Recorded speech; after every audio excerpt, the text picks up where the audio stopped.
Assalamualaikum warahmatullahi wabarakatuh. Perkenalkan, nama saya Wirdan Fauzi. Hai. Dengan NIM 2300255. Di sini saya akan sedikit menceritakan tentang riwayat hidup tentang Ibnu Qayyim al-Jauziyah. Tapi saya tidak sendiri, beserta dengan teman-teman dengan kelompok 9 yang akan mempresentasikan dengan rinci tentang Ibnu Qayyim al-Jauziyah. Lanjut saja, kita perkenalan dulu ke teman-teman kita. Bismillahirrahmanirrahim. Assalamualaikum warahmatullahi wabarakatuh. Alhamdulillahirrabbilalamin. Halo teman-teman semuanya, gimana nih kabarnya? Semoga teman-teman semua sehat selalu dan selalu ada dalam lindungan Allah Subhanahu wa Ta'ala. Oke, sekarang kita mau ngapain nih? Kita di sini, saya dan teman-teman akan membahas salah satu tokoh terkenal, yaitu Imam Ibnu Qayyim al-Jauziyah. Namun sebelum itu, izinkan saya dan teman-teman memperkenalkan diri. Perkenalkan, nama saya Muhammad Fahri Fadillah dengan NIM 2304704. Adapun akan ada perkenalan dari teman saya selanjutnya. Assalamualaikum warahmatullahi wabarakatuh. Perkenalkan, nama saya Muhammad Fadilan Nursabana dengan NIM 2311128. Silahkan menyaksikan video ini dengan baik dan hikmat ya. Terima kasih. Halo teman-teman semua, perkenalkan nama saya Muhammad Salsabani dengan NIM 2308853. Saksikan video ini dengan baik dan hikmat. Jangan lupa like, komen, dan subscribe. Assalamualaikum warahmatullahi wabarakatuh. Saya Wirdan Fauzi, Prodi Ilmu Pendidikan Agama Islam, akan menjelaskan sedikit riwayat hidup Ibnu Qayyim. Ibnu Qayyim dengan nama lengkap Ibnu Qayyim al-Jauziyah bin Muhammad bin Abu Bakar bin Sa'ad bin Harits az-Zar'i ad-Dimashqi. Gelarnya ialah Syamsuddin, lebih dikenal dengan panggilan Ibnu Qayyim al-Jauziyah. Al-Jauziyah ialah nama salah satu sekolah di Damaskus yang dibangun oleh Muhyiddin bin Hafiz bin Farad Abdurrahman al-Jauzi. Ia seorang ayah Ibnu Qayyim al-Jauziyah. Ia juga seorang pengurusnya. Adapun al-Jauzi ialah dinisbat kepada sebuah nama tempat di Bashrah, dan ada yang mengatakan jika nama ini dinisbatkan kepada kepompong atau ulat sutra serta penjualannya. Ia dilahirkan di kota Damaskus pada tahun 691 Hijriah atau 1292 Masehi, serta meninggal di kota Damaskus pada tahun 751 Hijriah atau 1350 Masehi. Ibnu Qayyim al-Jauziyah ialah tipikal orang yang hatinya bersih, lapang dada, serta menyayangi orang miskin serta orang-orang yang baik. Ia tidak pernah iri hati kepada orang lain, serta tidak pernah mencaci maki orang lain ataupun menyakiti makhluk apapun.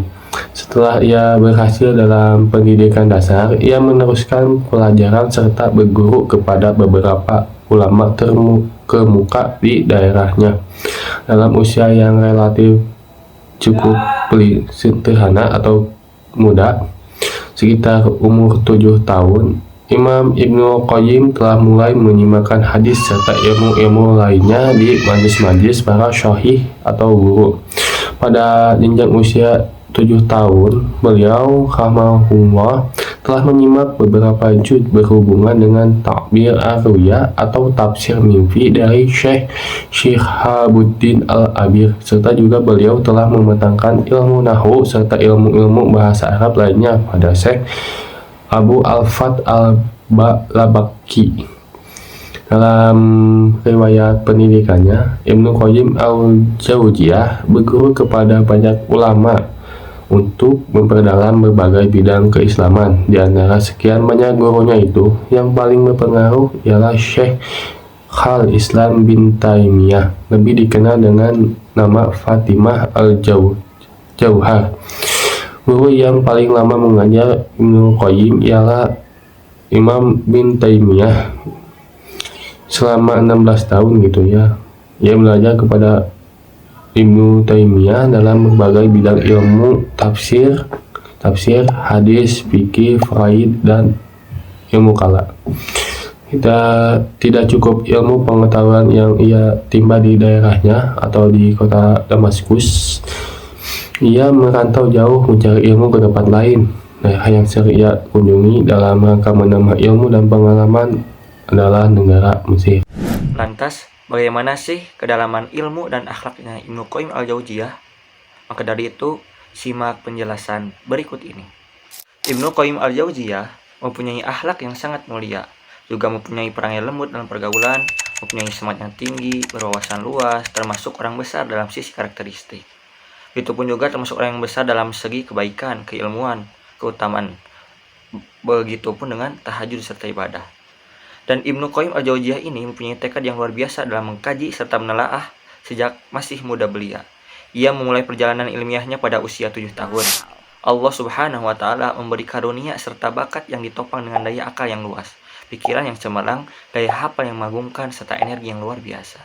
Karena itu tidak heran jika beliau ikut berpartisipasi aktif dalam berbagai lingkaran ilmiah para gurunya, dengan semangat yang keras, jiwa energis, untuk menyembuhkan rasa haus serta memuaskannya terhadap ilmu pengetahuan. Sebab itu, ia menimba ilmu dari setiap ulama spesialis, sehingga ia menjadi ahli dalam ilmu-ilmu Islam serta mempunyai andil besar dalam berbagai disiplin ilmu. Ibnu Qayyim al-Jauziyah menguasai berbagai disiplin ilmu pengetahuan, diantaranya ilmu usul fikih serta fikih yang beliau pelajari dari Syekh Safiyuddin al-Hindi, Syekh Ibnu Taimiyah, Syekh Ismail Ibnu Muhammad al-Haroni. Ia membaca kepada mereka kitab Ar-Raudhah karya Ibnu Qudamah al-Maqdisi, Al-Ihkam karya Al-Amidi, Al-Muhasal, Al-Mahusul, dan Al-Arba'in karya Ar-Raji serta Al-Muharraj karya Ibnu Taimiyah. Adapun juga ilmu-ilmu bahasa Arab, ia mempelajari ilmu bahasa Arab tersebut dari Ibnu Abi Al-Fat Al-Ba'ali. Beliau membaca kitab kepadanya, kitab Al-Mulakhos karya Abu Al-Baqo, kitab Al-Jurjaniyah, lalu Alfiyah Ibnu Malik. Beliau membacakan pula sebagian besar kitab Al-Kafiyah Asy-Syafiyah serta sebagian kitab At-Tasyil. Disiplin ilmu yang didalami serta dikuasai oleh Ibnu Qayyim al-Jauziyah hampir meliputi semua ilmu syariat serta ilmu alat. Ibnu Tugri Burdi berkata, ia menguasai beberapa cabang ilmu, diantaranya tafsir, fikih, sastra, serta tata bahasa Arab, hadis, ilmu-ilmu usul, serta furu.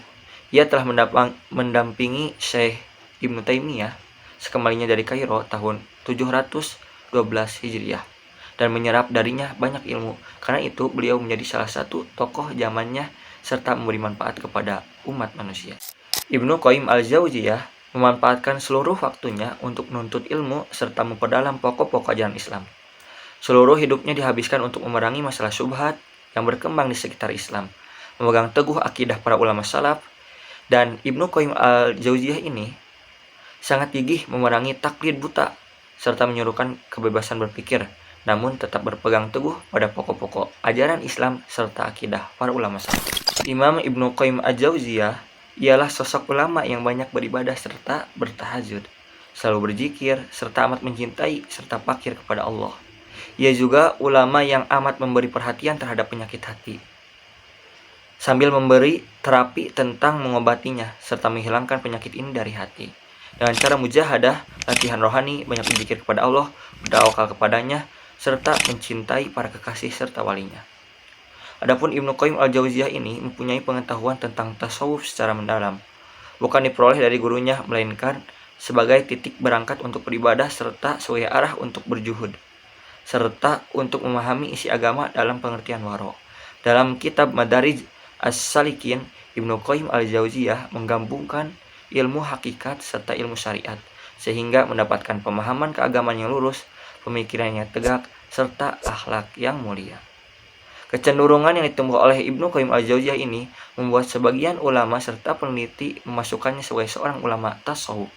Di antara sifatnya yang menonjol dalam dirinya ialah sifat tawadunya kepada para sahabatnya yang seiman. Meskipun ia mempunyai ilmu yang banyak serta hujah yang kuat, ia selalu melihat dirinya sebagai sosok yang banyak berbuat salah serta banyak berbuat dosa. Serta ilmunya ini bakal menjadi hujah baginya jika tidak mendapatkan rahmat dari Allah Subhanahu wa taala serta anugerah dari Allah Subhanahu wa taala. Baik, yang ketiga yaitu karya-karya dari Imam Al-Qayyim Al-Jauziyah.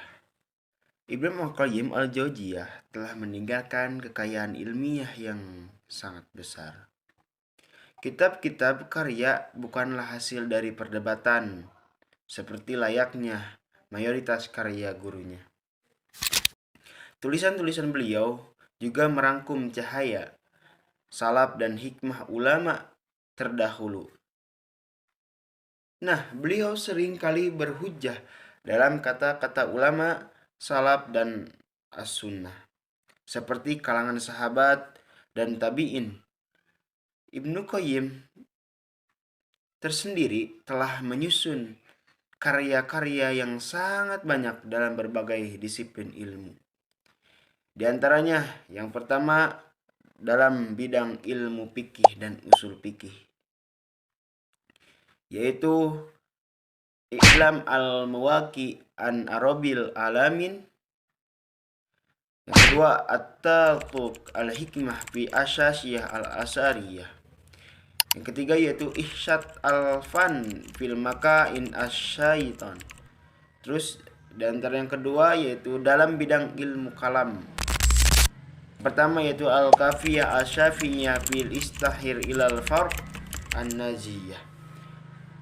Yang kedua yaitu Al-Asyifa al-Aqil fi Masyail al-Qada wal Qadar wal Hikmiyah. Terus wafatnya Ibnu Qayyim Al-Jauziyah. Ibnu Qayyim Al-Jauziyah dengan berbekal keberaniannya tidak pernah takut terhadap orang-orang yang menyimpang dari akidah dan agama Islam.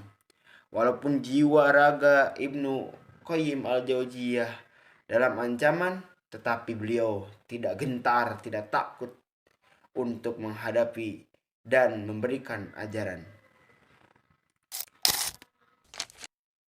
Memberikan ajaran yang berlandaskan Al-Quran dan Al-Hadis. Ajaran itu berlangsung sampai ia meninggal di dunia. Menurut Ibnu Qayyim Al-Jauziyah, yang hak harus dibilang hak, yang batil harus dibilang batil. Mungkin di sini Ibnu Qayyim Al-Jauziyah wafat pada malam Kamis tanggal 13 Rajab tahun 751 Hijriah, dan demikian usianya yaitu 60 tahun, sama seperti Kanjeng Nabi Muhammad SAW. Ia disolatkan keesokan harinya setelah duhur di Masjid Jarrah dan dimakamkan di kuburan Al-Bab Asy-Syagir berdampingan dengan ibunda. Disaksikan oleh banyak orang-orang yang bertajiah kepada beliau dan menyolatkan beliau. Beliau adalah orang-orang yang soleh dan wali Allah. Sekian dari saya. Sini saya akan menjelaskan tentang Ibnu Qayyim Al-Jauziyah gitu. Ibnu Qayyim Al-Jauziyah itu menuntut ilmu kepada banyak guru gitu. Di antaranya yang pertama itu adalah Qayyimul Al-Jauziyah rahimahullah. Itu adalah ayah andanya Ibnu Qayyim Al-Jauziyah sendiri gitu.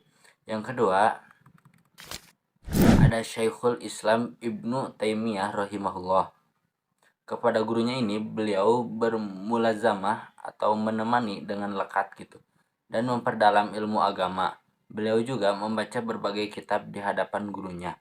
Mulazamah beliau kepada Syekhul Islam dimulai sejak tahun 712 Hijriah hingga gurunya ini wafat di dalam penjara Damaskus pada tahun 728 Hijriah. Yang ketiga adalah guru beliau yang lainnya yaitu adalah Al-Mizzi rahimahullah. Sekarang saya akan menjelaskan murid-murid dari Ibnu Qayyim Al-Jauziyah.